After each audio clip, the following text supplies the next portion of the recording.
Right మొత్తానికి results చూస్తున్నాం. ఈ రిజల్ట్స్ నేపథ్యంలో ప్రధానంగా చూసుకున్నట్టయితే ప్రధానంగా ఏదైతే ఇప్పటివరకు ఏదైతే వద్దన్నపేట అంశానికి సంబంధించి మనం చూసాం. ప్రధానంగా వద్దన్నపేటకు సంబంధించి ఇష్యూస్కి సంబంధించి 12వ వార్డుకు సంబంధించి రిజల్ట్ తారుమారు చేశారు. అక్కడ ఆర్ఓ పైన విమర్శలు వస్తున్నాయి. ఆర్ఓకి సంబంధించి అక్కడ పెద్ద ఎత్తున అక్కడ ఏజెంట్లు కూడా నిరసన వ్యక్తం చేస్తున్నటువంటి అంశం మనం చూస్తున్నాం. అలాగే కలెక్టర్ రావాలని చెప్పేసి కూడా వారు డిమాండ్ చేస్తున్నారు. ఖచ్చితంగా రీకౌంటింగ్ చేయాలని చెప్పేసి వారు డిమాండ్ చేస్తున్నటువంటి అంశం మనం చూస్తున్నాం. ఇక మిగతా వార్తలు చూసుకున్నట్టయితే నిజామాబాద్ జిల్లా ఆర్మూరు మున్సిపాలిటీలో ఉద్రిక్తత వాతావరణం నెలకొంది. మున్సిపాలిటీలోని చేయాలని కౌంటింగ్ కేంద్రం వద్ద బీఆర్ఎస్ పార్టీ జిల్లా అధ్యక్షుడు జీవన్ రెడ్డి నిరసనకు దిగారు.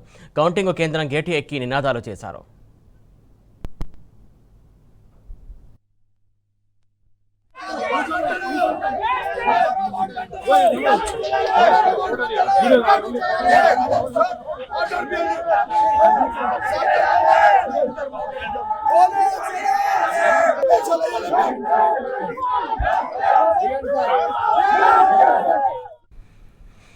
ఇటు ఆర్మూరు మున్సిపాలిటీకి సంబంధించి కూడా ఉద్రిక్తత నెలకొంది. 16వ వార్డుకు సంబంధించి రీకౌంటింగ్ చేయాలని చెప్పేసి మాజీ ఎమ్మెల్యే జీవన్రెడ్డి డిమాండ్ చేస్తున్నారు. ప్రధానంగా దీనికి సంబంధించి తాజా అప్డేట్స్ అందించడానికి మా కరెస్పాండెంట్ రవీందర్ సిద్ధంగా. రవీందర్, చెప్పండి, మొత్తానికి ఏదైతే చాలా చోట్ల కూడా ఏదైతే ఈ రీకౌంటింగ్ ఇష్యూ వస్తుంది, ప్రధానంగా ఆర్ఓలు చేస్తున్న తప్పిదమా, లేకుంటే వాళ్ళు ఎవరికైనా ప్రలోభాలకి లోనవుతున్నారు, లేకుంటే ఏంటి అసలు ప్రధానంగా?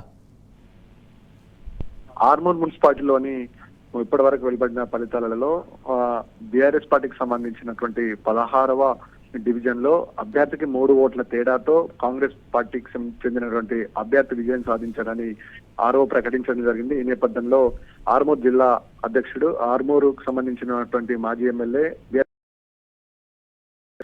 ఈ అంశం పట్ల ఆగ్రహం వ్యక్తం చేశాడు.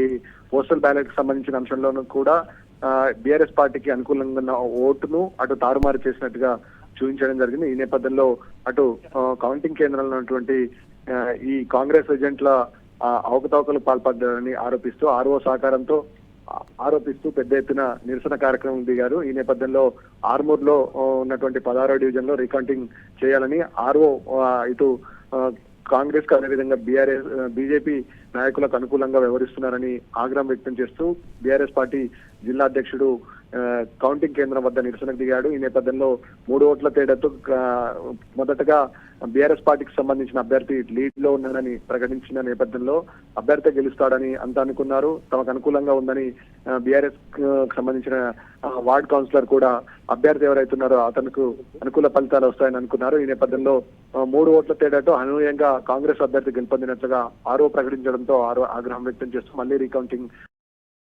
మాజీ ఎమ్మెల్యే జీవన్ రెడ్డి నిరసనకు దిగారు. ఈ నేపథ్యంలో అధికారులు దానికి స్పందించి రీకౌంటింగ్ కు ఏర్పాట్లు చేస్తున్నారు. 3 ఓట్ల తేడాకు సంబంధించిన స్పష్టత ఇవ్వాల్సింది ఉంటుంది. దానికి సంబంధించినటువంటి పూర్తిగా సమగ్ర సమాచారం ఇద్దరు బీఆర్ఎస్ ఏజెంట్ల సమక్షంలోనే నిర్వహించాలని చెప్పడం జరిగింది. ఈ నేపథ్యంలో మళ్లీ రీకౌంటింగ్ కు ప్రస్తుతం అయితే కొనసాగుతుంది. 3 ఓట్ల తేడా పైన మరికొద్దిసేపట్లో స్పష్టత రావాల్సిన అవసరం ఉంది. రైతులు ముఖ్యంగా చూసుకున్నట్టయితే ప్రధానంగా ఏదైతే ఇంకా వేరే చోట్ల కూడా ఇలాంటి సిచ్యువేషన్ ఎదుర్కొంటున్నాం. ప్రధానంగా ఏదైతే కొన్ని చోట్ల అయితే ఇంకా ఆల్రెడీ బీఆర్ఎస్ సంబంధించినటువంటి వార్డు మెంబర్లు గెలిచారని చెప్పేసి మళ్ళీ మార్చి వేరే వాళ్ళు గెలిచారని చెప్పి చెప్తున్నారు. ప్రధానంగా అంటే ఆర్ఓలకి ఏమైనా ఒత్తిడిలో వస్తున్నాయా, లేకుంటే ఏంటనుకోవాలి? మొదటి నుంచిగా ఇవాళ మున్సిపల్ ఎన్నికల్లో అధికారం ఉంది కదా అని దానితో ఇవాళ అధికార యంత్రాంగం అందుకు సహకరించినటువంటి ప్రభుత్వ యంత్రాంగం పూర్తిగా ఇక్కడ స్థానిక ఎమ్మెల్యేలు అదేవిధంగా పిసిసి అధ్యక్షుడు మహేష్ కుమార్ గౌడ్ కనుసంధానంలో ఎలక్షన్ జరుగుతున్నాయని బహిరంగంగా నిజామాబాద్ జిల్లాలో ఇది తెలిసిన అంశమే. ఈ నేపథ్యంలో పెద్ద ఎత్తున అధికారులను అండదండలుగా పెట్టుకుని వాళ్ళ కాంగ్రెస్ పార్టీ ఆ వైపుగా ప్రయత్నం చేస్తుందనే విషయం కూడా తేటతెల్లం అవుతుంది.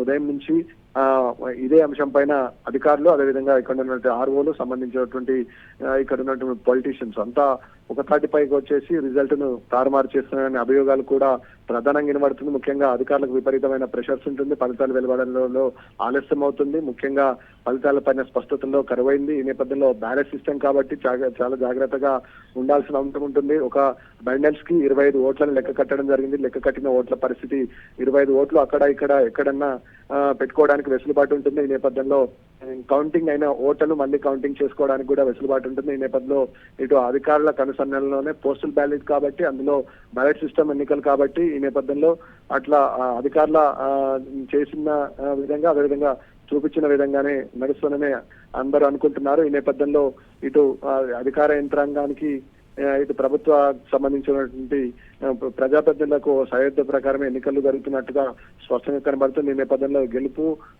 ఓటములు ప్రజాస్వామ్యంలో కామన్ అయినప్పటికీ వాళ్ళ అధికారం ఉందనే ఒక అహంకారంతో వ్యవహరిస్తున్న తీరు పట్ల, ముఖ్యంగా అధికార పార్టీకి చెందిన నేతలు వ్యవహరించిన తీరు పట్ల విమర్శలు ఎదురవుతున్నాయి. ముఖ్యంగా పోస్టల్ బ్యాలెట్ లోనే అవకతవకలు జరిగాయని మొదటి నుంచి బీఆర్ఎస్ ఆరోపించింది. ఈ నేపథ్యంలో ఇటు ఇతర బ్యాలెట్ సంబంధించినటువంటి ఓట్లలో కూడా ఇబ్బందికరమైన సిచ్యువేషన్ ఉందని మొదటి నుంచి బీఆర్ఎస్ అంటుంది. ఈ నేపథ్యంలో రిజల్ట్ కూడా అనుకూలంగా రావడంతో మరింత అనుమానాలు బలపడినట్లుగా మనకు స్పష్టంగా అర్థమవుతుంది. Suresh. Right, thank you Ravinder.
Olha!